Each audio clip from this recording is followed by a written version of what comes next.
Unaendeleaje huko Ufaransa? Huku tuko poa, sijui wewe. Nasikika kwanza? Ya, vizuri sana. Manake sijaweka nini leo. Tushapoteza dakika 15. Nishapoteza maana ni mimi. Kwa hiyo tuna dakika 45. Okay, sasa tuende moja kwa moja kwenye issue yetu. Mhm. Uli apply mwaka gani kazi ya upea? Niliapply 2023 na 2024. 2023, 2024 ukaja Ufaransa. Ya, mwishoni. Okay. Haya, sasa utuambie apply vipi? Kwanza ulipata wapi ili wazo la au pair ku-apply? Maanake sisi wabongo bwana, mambo ya ku-apply hatuyaamini. Tunaona kama tunapoteza muda tu. Wewe ulipata wapi ili wazo? Actually kuna dada mmoja alikuja kuwasalimia wadogo zake. Nilikuwa nakaa nao kwenye nyumba moja, tulikuwa tumepanga. Akaniambia kwamba naenda kusoma Kijerumani, nataka nihamie Ujerumani. Bila tukasome wote, kwa sababu kwenye kuongea mimi na yeye tulikuwa tuna like ndoto kwamba hivi after sometimes tutahamia abroad. Sikumjali, by the way, yeye akaenda akasoma Kijerumani akamaliza akahamia Germany. Hiyo ilikuwa ni 2021, yes. Yeah, mimi nimeendelea hivyo sasa, nikawa nafuatilia nikawa sielewi. Yani after 2 years ananitafuta 2023 hiyo sasa. Akaniambia, "Hey, mimi niko nasoma nursing sasa hivi huko Ujerumani." Yeye sasa huyo dada akanitafuta. Akaniambia, "Niko nasoma nursing sasa hivi, natengeneza career yangu. Wewe bado uko da?" Ndo kushtuka. Akaniambia nenda kasome Kijerumani. Basi akawa amenielekeza nikasome wapi, akawa amenipatia na namba. Nikaenda kwenda kujisajili, nikalipa ada, nikaanza kuwa naenda kusoma kama tu utani. Unajua like ukiwa unaenda kusoma hivyo unakuwa kueleweki na watu wengi. Kwa nini unasoma Kijerumani? Hata wewe mwenyewe pia unakuwa uamini vizuri. Yeah, afu tu kile kitendo cha kwenda kulipa pesa si rahisi, unajua. Yes, sasa hapo nilivyokuwa nimeenda huko kusoma Kijerumani ndo nikakutana na watu ambao wanaongelea au pair. Ndo hapo nilipojua kuhusiana na au pair program. Kwa hiyo rafiki yako alienda kwa program gani?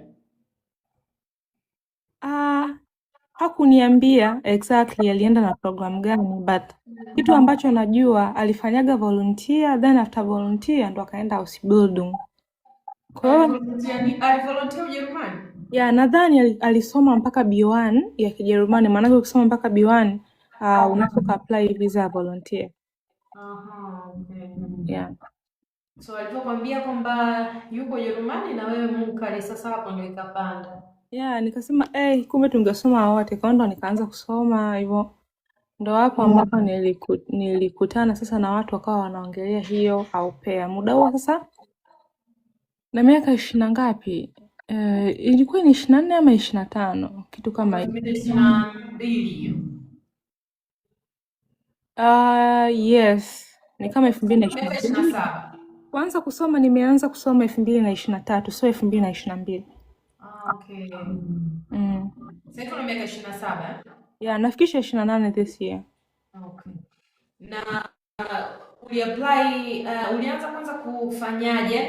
Yaani step ya kwanza ulifanyaje kwa ajili ya kupata hii kazi ya au pair? Ya kwanza mimi sasa sijaelewa like kwa sababu nilishia kuomba Ujerumani na Ufaransa. Ujerumani nilikosa, Ufaransa. So nielezea Ufaransa. Ujerumani. Okay. Hiyo ya Ujerumani baada ya kuwa umesoma A1 ukimaliza ukafanya mtihani ukapasi, ukawa na cheti. Kupasi ni kuanzia max 60. Kuanzia max 60. Okay. Yeah, kwa hiyo ukipata cheti chako, kuna agencies ambazo ziko Ujerumani na ni bure. Unawa contact like unasema jina lako, utatuma picha zako ukiwa na watoto, utaelezea like kwa nini unataka kuapply, yaani unatuma kila kitu kwa agency, then watakuunganisha na familia for free. Unaenda mbele. Kwa hiyo wewe ulichokifanya ulitafuta hizo agencies Yes, baada ya kumaliza kusoma language. yaani nimetafuta agency nikiwa bado niko na nimetafuta agency nikiwa bado niko nasoma Kijerumani, kwa sababu mimi nilipomaliza A1 niliendelea A2. Yeah. Sasa hii agency uliipataje? Maanake kupata website ambazo ni za uhakika inakuwa kipengele. Uliipata wapi agency? Actually kuna mtu yuko Ujerumani alikuwa anafanya hiyo au pia alinitumia like tumia agent huyu hapa, kwa sababu unakuta sometime Ujerumani agencies zinakosa watu. Kwa hiyo zinakuwa zinawaomba wale watu ambao wamewasaidia kuja wa recommend watu. Sio, umeelewa? Kwa hiyo ulipewa website ya agency moja alikupa link tofauti. Ilikuwa ni email. Ni agent mmoja tu ambaye nilimtumia, but nimekuja kurealize after some time nirealize agencies ziko nyingi, haiko moja. Zina base sehemu tofauti. Mimi ambao niliapply iko Berlin, lakini kuna ambazo zinakuaga ziko maeneo mengine pia. Okay, basi utatusaidia hizo linki hizo kwenye hii video nitaiweka pia YouTube, alafu nitaziweka hizo linki kwenye ni email hiyo. Nazungumzia sasa kwa Ujerumani. Mimi ndo huko kwa Ujerumani ukitumia agency ni rahisi zaidi kuliko kuanza kutafuta familia mwenyewe. Ila hata kutafuta familia mwenyewe inawezekana, lakini kwa nini utafute mwenyewe wakati kuna agency ambaye anaweza kukusaidia na haumlipi? Nadhani hiyo ni rahisi zaidi, si nzuri hiyo, kwa sababu ni kama uhakika. Naona ni uhakika hiyo, ila kipengele kitakuja sasa kwenye visa ambayo hata wewe ilikupa shughuli kidogo. Kwa hiyo ulipowasiliana na huyo agency ukafanikiwa kupata kazi, yani mara moja tumemtumia picha na nini, mara moja ukuhangaika? Alinitumia form za kujaza, nikawa nimejaza, akaniunganisha na familia, nikafanya nao interview. Familia walipompa go ahead ndo wakanitumia kila kitu kwa ajili ya kwenda embassy. Kipindi hicho appointment za kwenda Ujerumani kwa au pair ama volunteer tulikuwa sijui hatusubiri sana. Yes, kwa sababu sasa hivi waiting list ni mwaka mmoja, utapata appointment within 1 year. Hiyo 1 year ni uhakika ama inaweza ikapita ikawa zaidi? No, within 1 year utapata. Kwa hiyo miezi 5. Kwa hiyo mimi mtu ambaye naweza nikamshauri, weka appointment, kaa kwenye foleni ukiwa umeanza kusoma Kijerumani. Unaweza ukapata appointment mapema ujue na hujamaliza Kijerumani. Kwa sababu Kijerumani ni wiki 6. Wiki 6 mpaka 8 A1. Hivi ngoja niulize swali. Kweli wiki 6 unakuwa umeelewa Kijerumani? Yes, basic kuelewa. Kumbe ni simple tu. Sio simple, lakini Kijerumani A1 ni hizo wiki 6, kwa sababu unajua A1 sio kama wewe unajua kuongea hiyo lugha, lakini unaelewa vitu vichache. Unaweza kuuliza njia, unaweza kusema jina lako, unaweza kusikiliza matangazo labda kwenye train yale mepesi. Yaani unaweza ukajua huwa ni mkate na utajua jenda za vitu tofauti. Kwa hiyo wiki 6 ukipata mwalimu mzuri zinatosha. Kwa hiyo kazi ya Ujerumani ambao ulikonektiwa, vigezo vilikuwa ni vipi? Wanataka tu umri kuanzia miaka 18 mpaka 26. Uwe na cheti cha A1 na uwe na familia sasa, ambayo ndio itakupa contract na vitu vingine. Lakini hata hainaga vitu vingi sana ambavyo wanakuwa wanahitaji. Kwa hiyo wewe ukishakuwa na passport yako, una hiyo miaka na una cheti chako cha A1, hamna kitu kingine watakuitisha. Labda pia motivation letter utaandika. Na kwa huko Poland tunaitaka cover letter. Ya huku utaandika motivation like kwa nini unakuja huku, kwa nini umechagua Ujerumani, and vitu kama hivyo utaelezea kwenye hiyo barua yako utapeleka. Anauliza huyo agency umempataje? Aliconnectiwa na rafiki yake. Lakini tutaweka linki za hizo agencies. Si wana linki za website hizo agency nyingine ambazo ulizipata? Tu hawana website. Ni email watuma. Kwa hiyo tunaweza tukaipublish email yao.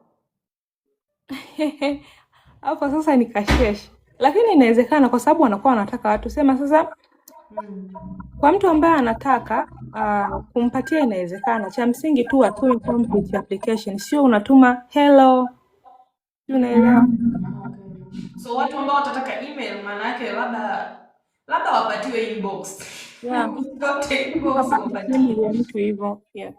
Lakini kwenye hizi website nyingine ambazo ulikuja kuzigundua baadaye, unaweza ukatuorodheshea, utanitumia kuzipublish vyovyote kwa sababu ziko public. Nini hizo email?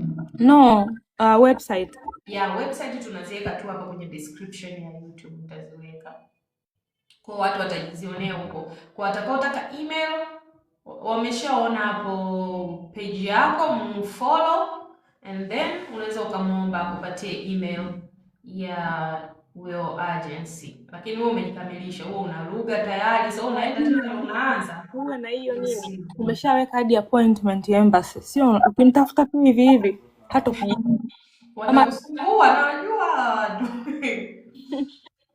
Okay, sasa baada ya tumeishia wapi? Sikumbuki wapi, sijui. Okay, kwenye hatujafika hata embassy hapo bado. Umeshapatiwa mwajiri, umefanya interview, amekupenda na amekutumia document. Document zilichukua muda gani kukufikia kutoka kwa mwajiri? Wanatuma kwa email. Ukitumia agency hawakutumii physical document. Ndio raha ya kutumia agency, lakini ukitumia mtu ambaye umempata kwenye website kwa Ujerumani inabidi akutumie kwa posta. Ukienda tu na ile barua kutoka kwa agency na ule muhuri wake ni sawa, wanachukua document ambazo umezitoa copy colored. Kwa sasa ulipoenda baada ya kuzipokea ukafikiwa kwenye appointment embassy. Nilikuwa tayari wamenitumia nikiwa tayari na appointment. Yaani kama wiki ijayo appointment wakanitumia leo. Alafu hii appointment iko na scheduled date tayari. Kwa mfano labda wanakwambia utakuja labda June 26 maybe. No. Unakaa kwenye waiting list, then watakutumia email wiki 3 before ama wiki 2 before ama mwezi mmoja before. Hii imekaa kama hizi appointment za Poland work visa. Unakaa kwenye waiting list mpaka wao watakapokuchagua sasa uende. Kwa ndo kama hivyo. Okay, siku ya interview ikafika, ukatumiwa ujumbe na embassy. Yes. Ndo hivyo, baada ya kunitumia nikaenda. Nikafika nikaenda na hizo document kila kitu. Ngoja, huyu anasema hajaelewa agency anasaidia nini? Agency anasaidia kumconnect mtu na mwajiri, kumconnect mtu na familia ambayo inataka au pair. Kwa hiyo ukawa na dokumenti zako zimekamilika, ukaenda embassy. Ndio. Ulipofika maswali yalikuwaje? Sio maswali mengi sana actually. Aliniuliza kwa nini unaenda kufanya au pair, lakini aliniuliza kwa Kijerumani. Nikamwambia napenda watoto. Wait, uliongea Kijerumani kama napenda watoto kwa Kijerumani? Sasa ni easy. Kama umesema A1, huwezi kushinda kama unapenda watoto. Yaani ulifanya mpaka interview kwa Kijerumani na bado swali moja, sio kama unafanya interview kwa Kijerumani, atakuuliza ile swali moja ili apate uhakika kweli umeingia darasani. Lakini maswali mengine yote itakuwa ni Kiingereza na utakuwa unamjibu Kiingereza. Maswali unayokumbuka baada ya hilo, what next? Aliniuliza familia yako inakaa wapi? Au host wanafanya kazi gani? Watoto wangapi unaoenda kuwalea? Familia yako inakaa wapi, yani familia hiyo ya Ujerumani? Yes, kwa sababu kama hujafuatilia, usipomwambia ni wapi anaona kama proud, yeah. Basi afa akaniambia, don't you see that you are too old for au pair? Oh my god. Hapo ndo traumatize mpaka leo.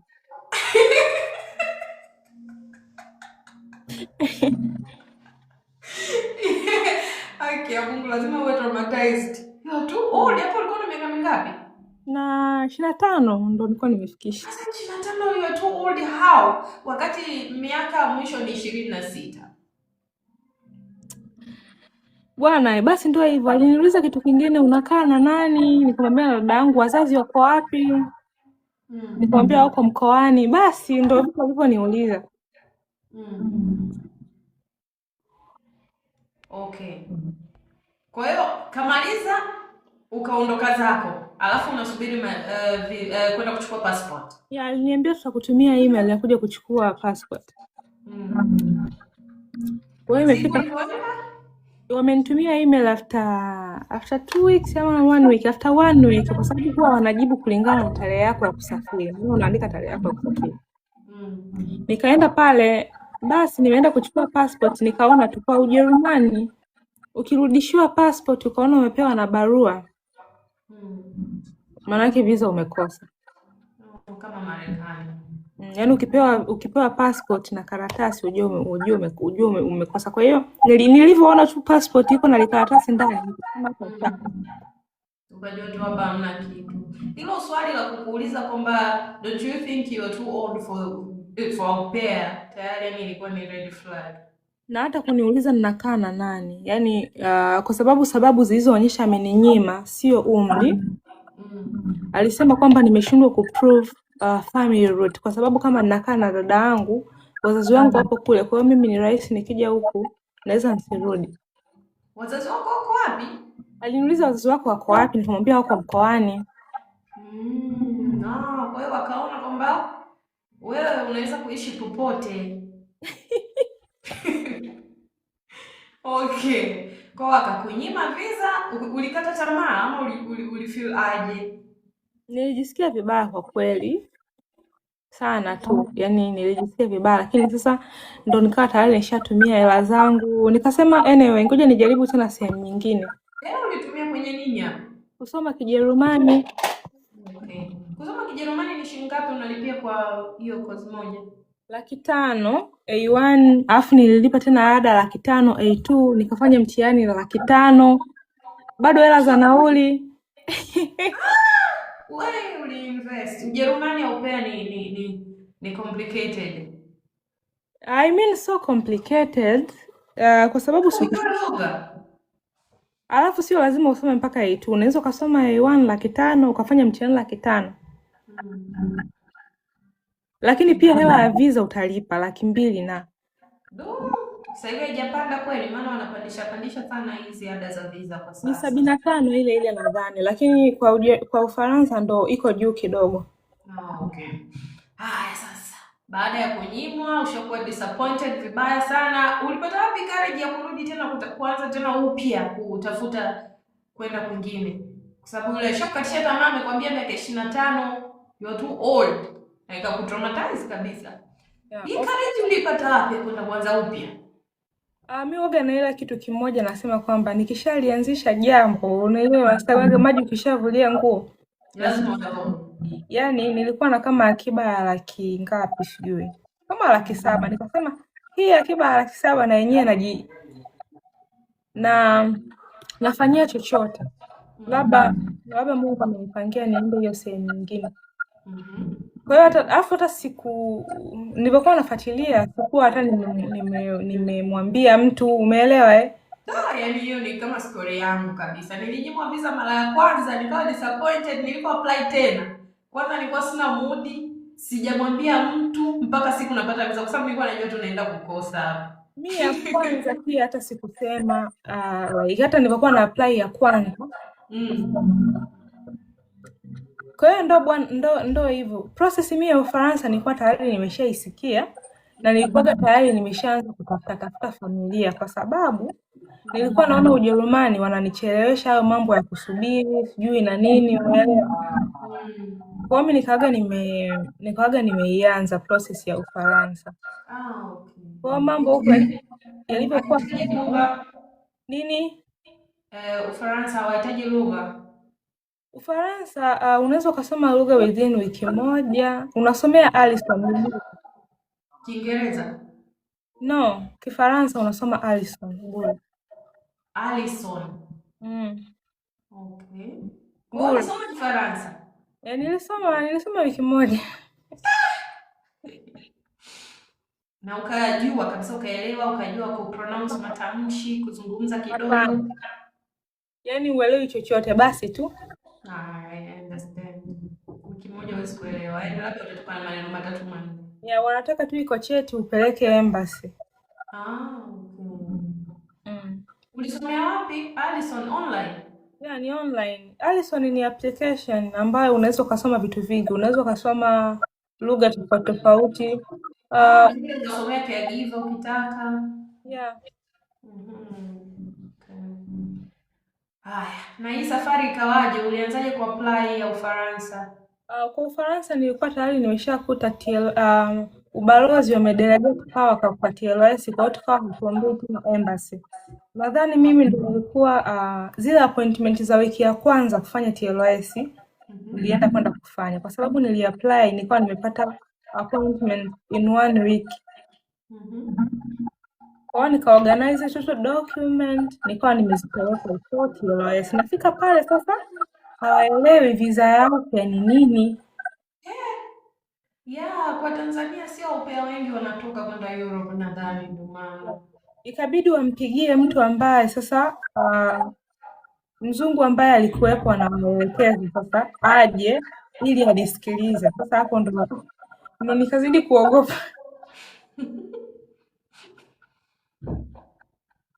Basi bwana kwa anawaambia hiyo au pea nini atasikia kwa familia sijui nini. Basi ndio hivyo nilikuwa nimesubmit na uweze mimi nilipata visa yangu within 3 days. Ngoja kwanza ile upea uliapply online ya Ufaransa? Nilikuwa natumia familia message online. Kwenye website? Okay, utanitumia website nitaziweka kwenye description. Jamani, video mtaikuta YouTube. Najua hapa hakuna views wengi, lakini YouTube nitawapa watu ambao wanataka kujifunza. Nitakuwa nawatumia. Yeah, and then wakiclick video watakutana na linki zote kwenye description pale. Kwa hiyo sasa hizo kazi ulikuwa unaomba kwa kutuma wasifu wako, ni kama CV yako? No, unatuma tu message kwamba mimi ni fulani na miaka kadhaa natoka nchi fulani, kwa sababu ukiwa unajaza profile unaandika vitu karibia vyote. Okay. Kwa hiyo utasema tu nimesoma profile yako, niko interested kujoin familia yako kama au pair. Basi kama wako interested watakujibu. Okay. Profile yako ulitengenezaje? Uliweka picha za aina gani? Yaani zile trick ulizotumia mpaka watu wakuchague? Niliweka picha na watoto. Nilikuwa na picha nyingi za watoto. Yaani nilipendaga kama wiki moja ya kukuta watu kupiga picha na watoto. Yaani popote nitakapokuta watoto napiga watu. Hii haikuwa kwamba ndo lifestyle yako kwamba wewe na watoto na wewe. Ulitumia wiki moja kuandaa picha ambazo umepiga na watoto kwa ajili ya shughuli maalum.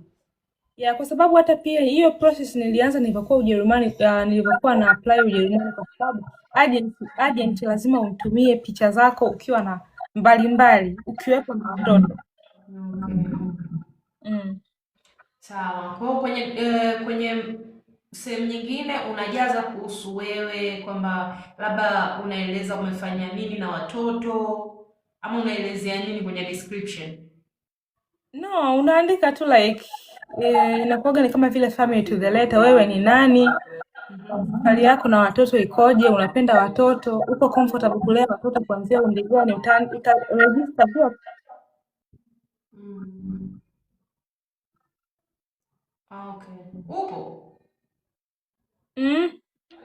Okay. Sasa baada ya kukuchagua wakakujibu kwenye email kwamba tumekuchagua ama nilikuwa kule kwenye application. Okay. Yeah, waliniambia tu kwamba utakuwa uko free.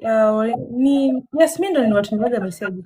Wakaniambia hello, utakuwa lini free tufanye video call? Profile yako imetuvutia. Nikawa nimewaambia siku ya kufanya video call. Ndipo basi nikaenda nikafanya nao kweli. Ikafika siku nikafanya nao interview wakiwa peke yao. Mume na mke. Baba na mama.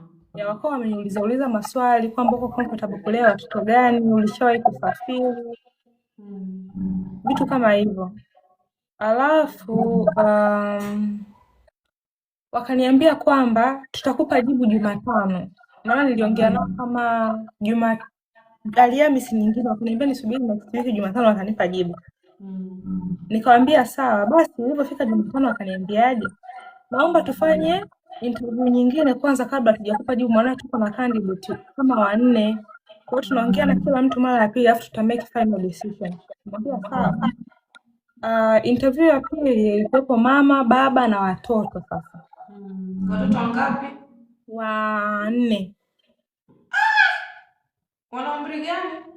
Kuanzia miaka 4 mpaka 11. Kuanzia miaka 4 mpaka 11? Miaka 8 mpaka mwaka mmoja na. Kwa hiyo ulivyoiona hiyo familia kwanza ulihisi vipi? Ukogopa kwamba mimi sina bwana, mimi nilikuwa nataka tu nitoke, nitajua vingine mbele ya safari. Hiyo ndio muhimu. Kwa sababu gani watoto hawawezi kunitisha? Kwa watoto 4 nyumbani tumezaliwa 5, 4 wanitisha? Hawezi kukutisha. Bongo tena extended families tumeziishi sana. Hata wewe swala la kukutisha. Kwa hiyo kwenye hii issue ya Ufaransa haukutumia pesa? Issue ya Ufaransa, pesa nilipotumia nililipia Alison cheti cha Ufaransa 60,000. Nililipia visa kama 400,000 na 20,000. Ulilipia interview ya visa kwa sababu yes, upate visa ukose lako ndo imeenda hivyo. Ndio hela ambayo nilispend kwa Ufaransa. Kwa hiyo flight ticket wanalipa wao? Hapana, wanatakiwa kulipa wewe mwenyewe, ni jukumu lako wewe. Ila ukiwaambia wao wanauliza ama unaweza kuwaambia kwamba hivi visa umepata ila kuna uwezo. Kwa hiyo kuna option mbili, either wakulipie ama wakulipie ukija huku watakuwa wanakupata labda kama euro 20 ama 30 depend. Kuna mtu alicomment kwenye post yangu moja Facebook akasema eti au pair hawalipwi ila wanapewa tu posho. Wao walikuwa unalipwa baada ya kufika? Hiyo sasa, hiyo pocket money si ni hela mwisho wa siku. Na hata hivyo huko Ulaya. Anyway, huko tumeenda mbali sana. Bado tuko huku nyuma, hata kwenye interview hatujaenda. Kwa hiyo baada ya wewe kuchaguliwa, baada ya kurudi round ya pili, wakakurudia kukuambia wamekuchagua? Yes, waliniuliza kwanza unaongea na familia zingine, nikamwambia ndio, lakini sija agree na bado. Kwa hiyo after some time wakaniambia sawa Kabula, tutakuchukua, tuambie tutakuchukua document gani. Ndio nikawaambia document za wao kunitumia, wakaniregister shule, wakatumia passport zao, wakanitumia contract, kila kitu wakanitumia. Okay. And then ukabook appointment embassy? Nilikuwa nayo tayari hivyo. Kwa hiyo ikabaki tu mimi mwenyewe nikazitoa zile kopi nikapeleka. Okay. Siku ya interview ikafika, ilikuwaje? Ndo kama nilipokuelezea mwanzo, like nimefika pale ndo wakawa wananiambia hawaelewi ni nini. Hawajui ndo upe ni nini. Lakini pia Ufaransa hakuna pressure. Hakuna ile pressure ya interview kama Ujerumani. Okay. Nadhani watu wengi Ujerumani ubalozi wake uko busy sana tofauti na Ufaransa. Wako complicated tu. Kwa hiyo baada ya kukuelewa kuhusu visa yako ya au pair kikafuata nini hapo? Ndo nilipata within 3 days nimekwambia. Walikuuliza maswali gani sasa kwenye interview? Kiukweli mimi sikuulizwa hata maswali mengi Ufaransa kwa sababu pia sio walikuwa hawaelewi. Huyo tu alikuja akaniulizaje, akaniuliza kwamba unaenda mji mzuri, basi ndo aliponiambia. Hakuna maswali mengine? Hakuniuliza, aliangalia alikuwa ananiuliza document fulani unao ninayo. Nini unao ninayo? Nini unao ninayo? Basi. Okay. Kwa document zote jumla ulikuwa na document ipi na ipi?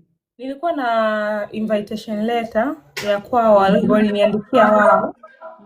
Nikatoa copy. Nilikuwa na contract, nilikuwa na insurance ya kipindi ambacho nitakaa huku ya mwaka mmoja. Nilikuwa na ID zao wao, passport. Unatakiwa kutumia passport zao. Sasa ni very important. Maana si ikawa human trafficking. Pia na hiyo contract ya kwamba nitakuwa nafanya kazi masaa mangapi, nitalipwa shilingi ngapi, nitakuwa na sehemu yangu ya kukaa, mimi nitakuwa na chumba changu, nitakuwa napewa chakula, like wanajicommit kwenye mkataba. Kitu kingine nilichokuwa nacho mimi, niliandika motivation letter, nilikuwa na passport, nilikuwa pia na kama vile barua kutoka sehemu ambayo niliwahi kuvolunteer kulea watoto. Wewe ulivolunteer wapi?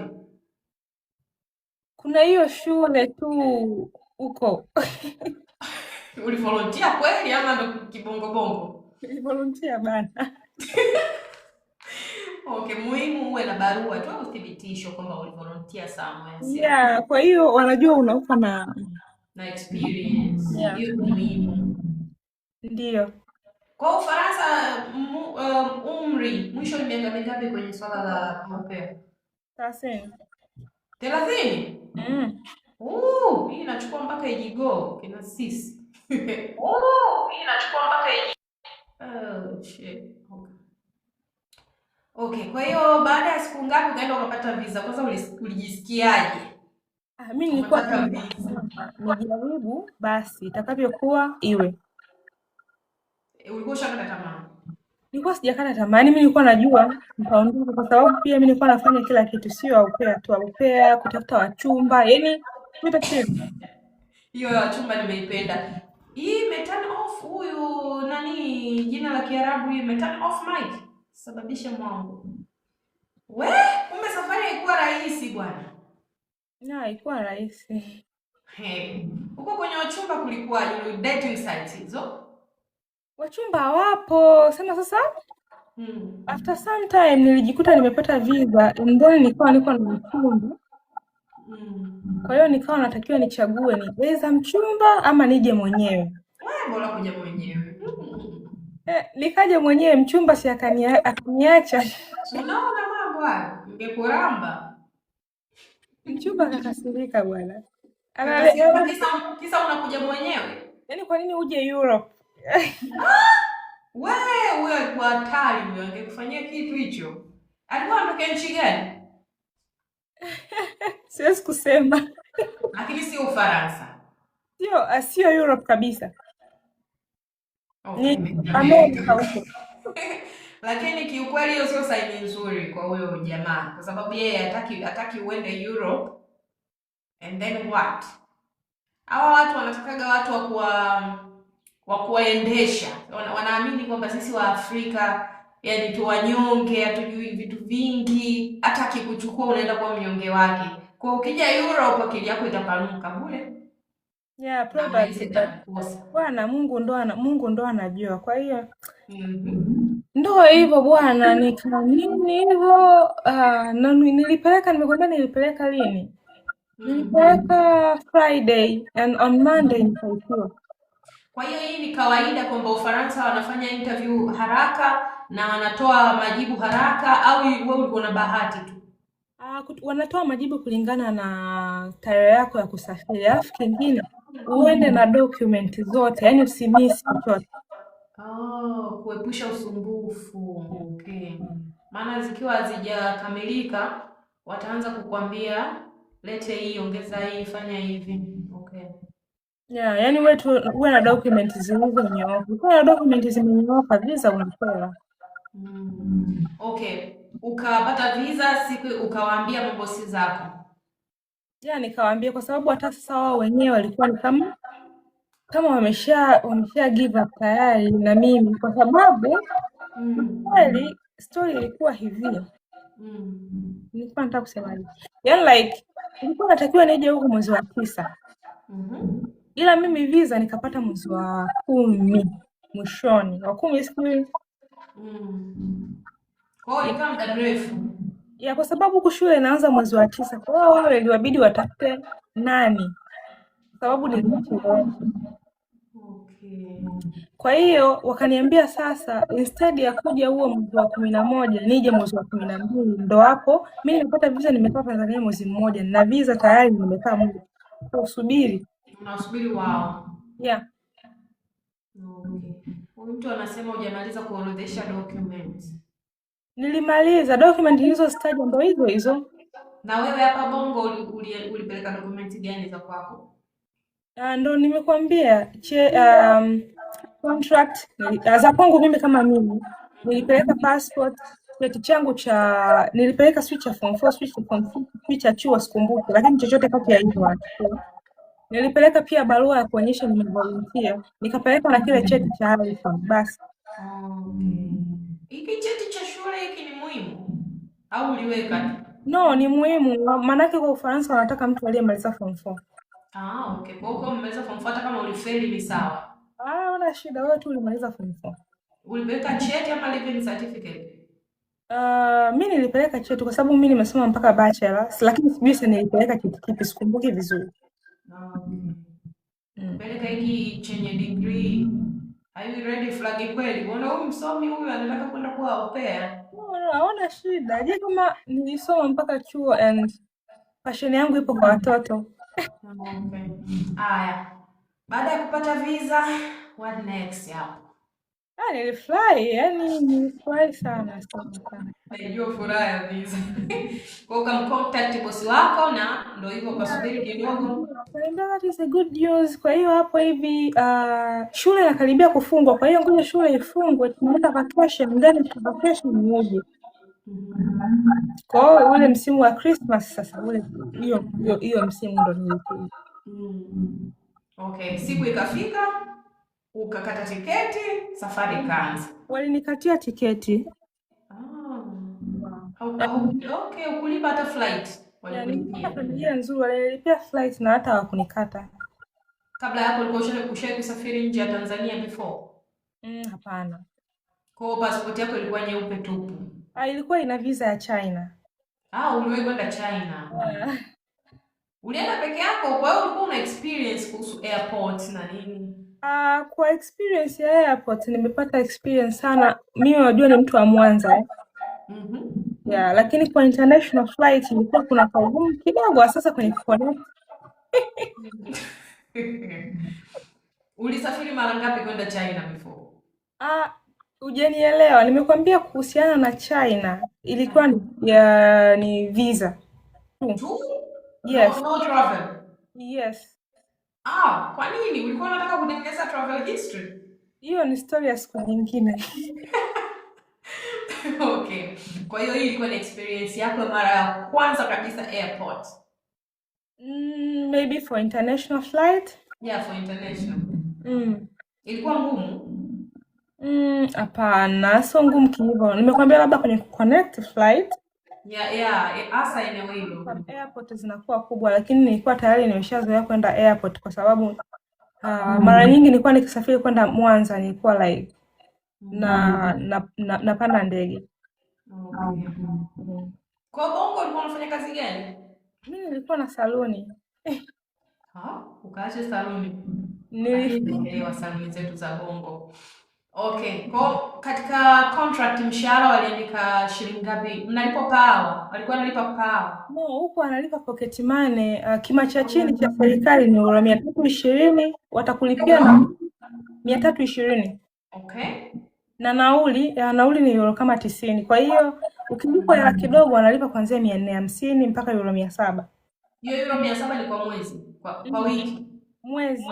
Kwa mwezi. Lakini 20 pia ni kwa mwezi. Unakula bure, unalala bure, hulipi chochote and ukitaka ya afya bure. Ufanye chochote yani wewe hapo hiyo tu ni ya pocket money, labda ukijisikia kuupa mwili wako pole. Okay. Fair enough. Maana hapo faida kubwa uliyoipata ni kuingia Europe. Vitu vingi tu, afu pia like unajifunza utamaduni, pia shule wanakutafutia. Unaenda kusoma nini tena? Si lugha, maana yake lengo la kuja kufanya upya ni kusoma lugha. Okay. Kwa hiyo familia ilikuwa inazungumza Kifaransa na Kiingereza? Familia ilikuwa inazungumza Kifaransa, wazazi walikuwa wanazungumza Kiingereza somehow. Watoto mmoja alikuwa anazungumza Kiingereza somehow and wengine walikuwa wanazungumza Kifaransa. Sasa ulikuwa unaelewana nao hapo nyumbani? Na watoto walikuwa wabishi, sijui ulikuwa unawafokeaje? Ama ndio hivyo na pretend? No, watoto Europe hawafokei and Mama. Na sio wabishi. Watoto ni wabishi. Kwa nini wasio wabishi watoto wa Europe? Hawasikii. No, ila inabidi tu uact, hamna namna. Ndio maana wanataka mtu mwenye experience na watoto. Lakini hata kama ukiwa hauna experience watakop. Yeah. Ulipofika mapokezi yalikuwaje? Yalikuwa tu ni mazuri, walikuja kunifuata airport, nimefika hapo nyumbani kwao, nikawa nimeonyeshwa sehemu yangu ya kulala, ni chumba changu sasa. Kikoje? Kiko full? Yes, kiko full na kila kitu. Kwa mimi, familia tulikuwa tumekubaliana wako na apartment chini. Wao wangenipatia lakini ni studio. Wako na kitanda, sehemu ya kulala hivyo, vitu kama hivyo. Like ni complete chumba kina kila kitu. Okay. Makabati, kitanda, mashuka, nini? Yaani kila kitu kinakuwepo nacho. Okay. Ukafika ukalala and then kesho yake kazi ikaanza. Yeah, kazi ikaanza. Kwa hiyo walikuelekeza kwamba unaanza hivi, unafanya hiki ama ilikuwaje? Tulikuja tukakaa baada ya kama siku ngapi, kwa sababu mimi nimefika shule ilikuwa bado haijaanza. Kwa hiyo majukumu yangu rasmi yalianza baada ya shule kuanza. Okay. Ambayo yalikuwa ni yapi? Ya nikapewa ratiba ya kuwa nafanya asubuhi nikiamka natakiwa nifanye nini, jioni natakiwa nifanye nini. Lakini kwa wiki masaa yalikuwa hayazidi masaa 25. Okay. Ukishamaliza kazi zako, hugusi kazi, unakaa unafanya mambo yako, si ndio? Yes, kwa nini uguse kazi? Utakiwa unafanya kama 3 kwa sababu kwa wiki ni masaa 25 and Jumamosi na Jumapili uko free. Masaa 3? Yeah, asubuhi nafanya 1:30, jioni naweza nikafanya 2 ama 2:30, depend. Okay. Kwa hiyo ulikuwa unafanya kazi gani sana yani exactly? Okay. Kwenda kuchukua watoto asubuhi nilikuwa nafanyaje? Nilikuwa napita vyumbani mwa watoto, natoa toys, natoa nguo chafu, nazipeleka laundry and then nasafisha jikoni ambapo wanakuwa wamekunywa chai. Mimi ilikuwa ni tofauti kidogo kwa sababu familia yangu ilikuwa na watoto wengi. Nikimaliza hapo, nikishapeleka nguo laundry, kazi yangu nyingine ilikuwa ni kuanika nguo. Alikuwa anafua mama wa familia, kwa hiyo mimi nikaanika. Hapo kazi zangu zimeisha asubuhi. Jioni ukifika unachukua simu yako unaendelea na mambo yako. Yes, ama utaenda shule ama whatever. Nzuri sana.